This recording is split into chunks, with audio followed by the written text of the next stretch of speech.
The latest batch of grab bag knives are now officially done. I'm going to show them to you. We're going to grab some more to work on. Let's see what we get today. Coming right up.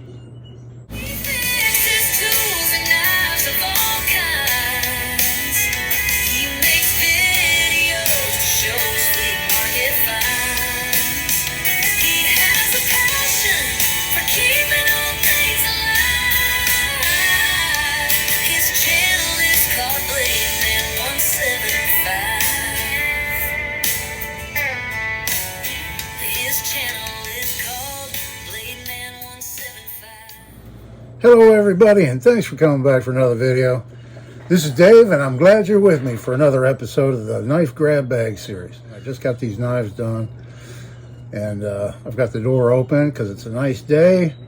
I had to work pretty fast today. I got a call from a captain friend of mine, and his motor wouldn't start, so I went out there and fixed that for him. And luckily, it was only an ignition coil that needed to be changed out, so it didn't take me long. I was able to get home, get out here in the shop, and fix all these knives up. And I got them done, so let's take a look at them. The first up is this one right here, and not much I did to this, but clean it up a little bit. Here it is. It's a little lockback, Tomahawk brand, it's marked. Gave it a good cleaning and oiling and fixed it up, and there's that one. Not much time at all spent on that knife. And next up is this knife. And there again, like the first one, I didn't spend a whole lot of time on this. It had some rust on it, and so I just cleaned it up a little bit. This is a Tawick made in Ireland camp knife, camper's knife, it says on the shield. Has some pitting in it. These were very, very inexpensive knives, kind of like the Camp King. These were Camp King style knives, I'm going to call it. And but we got it cleaned up and looking a lot better. So there's that one. Next up is this one, and this is our little NRA lockback, and here's how it turned out. Just gave it a good clean. The blade had a lot of stuff on it. It looked like tar. I think that's what it was, some kind of tar or something on the blade. It cleaned off relatively easy with Goof Off. I used some Goof Off on it. But got it cleaned down inside, and locks up well, no play in it. Good little functional lockback right there. Is now done. Next up is this knife, and this is our old the Ideal Company knife, and here's how it turned out.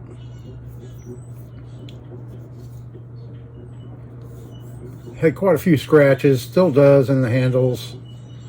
Shined up the bolsters a little bit and cleaned off the blade. Had some stuff on the blade I cleaned off. These all came with a blunt tip like that. That's factory, it didn't break off. That's how the Ideal Company made their knives. Very inexpensive, very slim knife right here. This is very slim. So that one's done. Yeah, we picked 9 knives to work on last week. Okay, so next up is this one here, and this is our little Ace razor knife, and here's how it turned out.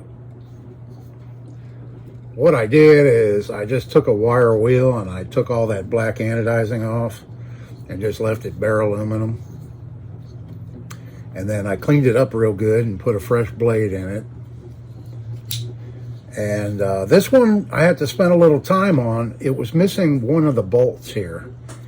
And when I went to take it off to clean it and everything, the 2 bolts that were still in there were stripped out. They had Loctite on them, and they were just stripped out in the holes. So I found 3 bolts that would fit once I tapped it to the next larger size. So I retapped the 3 holes, and then this one I didn't have to do anything to, but these bottom 2, the heads were too big. So I chucked them up in a drill, and I took a file and I reduced the diameter of the heads so that they would fit side by side. And then I used red high strength Loctite to put all 3 of these back in. So it's not coming out anytime soon. It should be nice and secure now.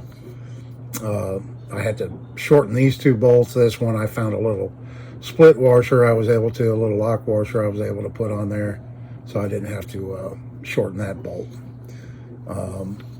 Yeah, I got it all nice and clean inside. It had quite a bit of rust in it, but it's all cleaned out now, ready to go. And I like this style of these with the old style here.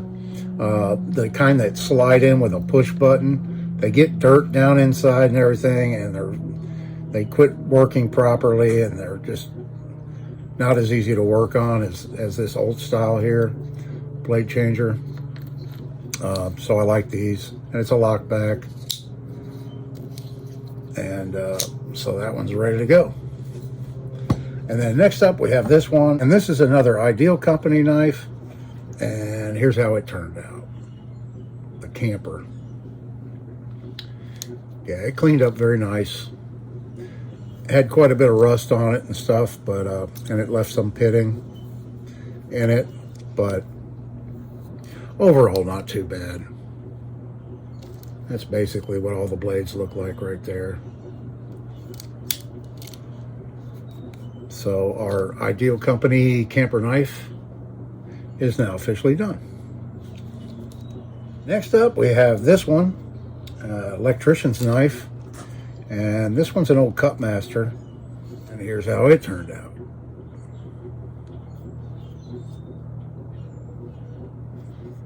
It's looking a lot better. There's a lot of pitting in the springs. This knife was abused. Whoever owned it, they really abused it. I kind of reprofiled this a little bit, got more of the swedge, factory swedge it had in it back in it. It does lock up well and everything, but someboi took a Dremel or something with a grinding tip and just butchered this blade. I got a lot of it out, but there's still, you can see still some of it in there. It looks a lot better than it did, but it had a lot in it. It was pretty bad. But like I said, that locks up really well, and it functions okay. Good half stops, nice strong springs. The Cocobolo wood handles, and the bail cleaned up pretty nice. So there's that knife. And then next up we have this one right here. And I initially didn't see any markings on this until I cleaned it up. Here it is. I put a little stainless steel chain on it with a clip and a jump ring. And when I was cleaning this up, I found a little more information out about it. So it takes a regular safety razor blade, like Gillette invented in 1904, I believe it was, the safety razors. And that's the type of blade it takes. And I have one, and this is an old Schick blade, and it fit in there perfectly. So it's interchangeable. But to change it out, it's got these two little grips here, right there, and then one on this side. And this slides open. Gotta be very careful I don't cut myself here on this blade. But you just slide them apart, and then the blade comes out, and then inside here's the maker's mark. And I'll zoom in on that so you can see it. So I looked this company up, and they're no longer in business. Chances are this is from about the early 1900s, the 1910s, maybe the 1920s, something like that. Cigar cutter. And then to put it back together, you just slip the blade in here.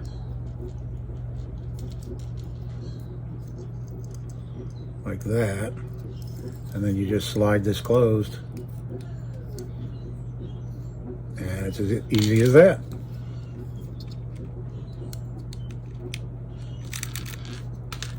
And so there we have it.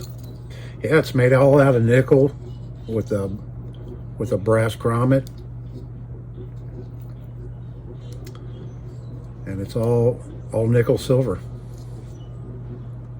Cleaned up very nice for something that's I'm sure over 100 years old. It looks very nice now. So there we have that. And then last up, a lot of you were interested in seeing how this easy open jack turned out. And here it is in its before state. And here's how it turned out. So we have some pitting in the blades, unfortunately, some pitting in the bolsters. I did a pretty good job at keeping this old looking. You know, I don't like to make old knives look new by any means. But I was able to leave a lot of the character that the knife had developed over the years. This one's only stamped USA. It screams Imperial, but most of them I've seen have a bail on them, and this one doesn't have a bail. No signs that it ever did have a bail. It has that jigged Rogers bone on it. I managed to get some action back in the knife. Yeah, it has some pretty nice snap to it now. The pen blade. Considering the amount of rust that this knife had, I was really surprised at how well cleaned up, especially down inside. I spent a lot of time cleaning out down in there, getting the rust out of it, giving it a good oiling. It's still bleeding a little bit. It'll do that for a while because I didn't take it apart to thoroughly clean it. But, you know, we've got a little bit of separation going on here with the liners and stuff and the scales. This knife is probably from the 1930s, 40s, I'd guess, something like that. I was able to get a lot of the pitting out of the bolsters, but there is some still in there. But it definitely looks a lot better than it did. The bone cleaned up real nice. It does have one little crack right here, and I managed to get a little bit of super glue down in there. So that should help it. And then I sanded it smooth. And that's the only damage on the bone anywhere, really, was that little fine crack right there at the pen. But there we have it. Our easy open jack is now done. All right, let me put these knives away, find a place for them, and I'll grab the bag and we'll see what we're going to be working on. Be right back. Okay, I've got our bag here.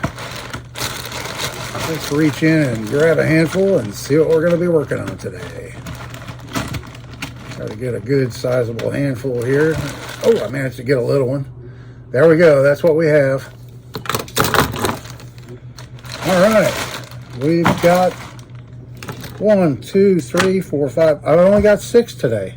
Okay. 6. It looks like one is going to need quite a bit of... Ooh, this one's interesting. Okay, so we've got a Camp King. It's missing its bail. You see that a lot. Let me see what the blades look like. This is a 56 to 88 Camp King. I have a number of these. I've done a number of these. This one has some nice patina on it. Just a tiny little bit of rust on it right here on that blade. This one was taken care of. It's not all dented up. Just has some patina on it. Yeah, all the blades look pretty decent. It's just missing the coverings right here and the bail, and needs a little bit of cleanup. Otherwise, that's not too bad. That's a pretty nice Camp King. Okay, and then we have a little Victorinox SD Classic, a blue one. Let's see.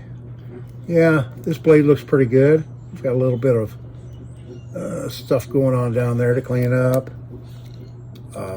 Definitely needs to be oiled. This blade here's got a little bit on it to clean up. Not bad. Let's see, the scissors, the spring's still there. Seems to be working okay. Tweezer's toothpick has the ring. So that's an easy cleanup right there.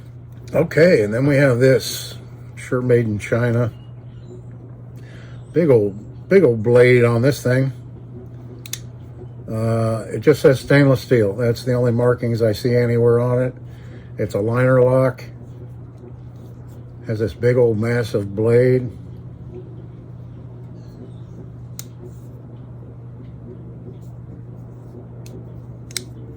It's locking up okay. It doesn't have any play in it. Overall, just needs a good cleanup. It's not in bad shape at all. Pretty dusty and stuff down inside of it. A little bit of corrosion on the pocket clip there to clean off. But that should be an easy one too. Not too bad. Next up, we have this one. And it's another TL29 electrician's knife. But I can see the screwdriver's been broken off on it. Who made this one? It's another Cutmaster. A little bit different from that one I just did. This one has a nickel bail on it, or it's nickel plated, one of the two. It looks like a nickel bail. The other one had a steel bail, and it has the brass liners. The springs aren't all pitted or anything like that. This blade has been sharpened down quite a bit, but not too bad. The swedge needs a little bit of work. Somebody was grinding on that. But yeah, look at this. Snapped off clean. Somebody snapped that thing right off. Huh. Yeah, they were hard on this knife. So obviously we're gonna have to take this one apart and do something with it to fix it. So yeah, so we'll get this one fixed up. Next up, little Japanese, little mini multi-tool. Oh my gosh, look at this thing. This thing has 1, 2, 3 tools on the back. 1, 2, 3, 4, 5 tools on the top. I'm sure it was made in Japan after World War II. Yep, it's stamped Japan. It's in really good shape. The only thing I never really liked about these was the squared off bone. They were just inexpensive knives made with scrap materials left over after the war, and then shipped to the United States, and we helped them out with the rebuilding effort. I have one of these in the large size, the hobo knife with the spoon and the fork and everything on it. And I think I have 3 or 4 more other sizes. I'll have to take them out. So before next week, when I show all these knives fixed up next Monday, I'll go through my collection and I'll find those other knives. And I might have every size. I'm not sure how many different sizes they made, but I've been trying to collect all the different sizes so I can put those on a display of all the different sizes of these that they made. So I'll show those in the next video. But yeah, it just needs to be cleaned up. There's not really a whole lot of rust on it or anything. Just needs a good cleanup, and then I'll probably round the bone on it and make it look nicer. And then last up, look at this knife right here.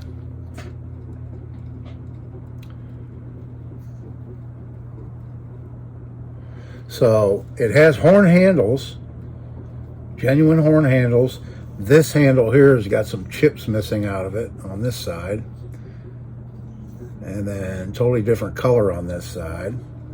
So let's see what kind of blades we have. Let's look at the main blade. Oh my gosh, the spring in this thing. Look at the springs. They're tapered. Look how wide that spring is, and both springs have tapers to them. This was a handmade, hand-forged knife. It looks French to me. It looks like a Pradel. I can't see any markings on it at all.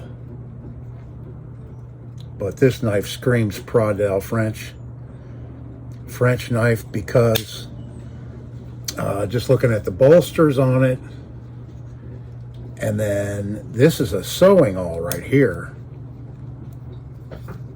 And it has this little design in the sewing awl. I think that's I'm pretty sure that's a Pradel kind of a trademark of theirs, to have that look, that style awl. And this is a true sewing awl. Look at the big eye in it. This thing is long.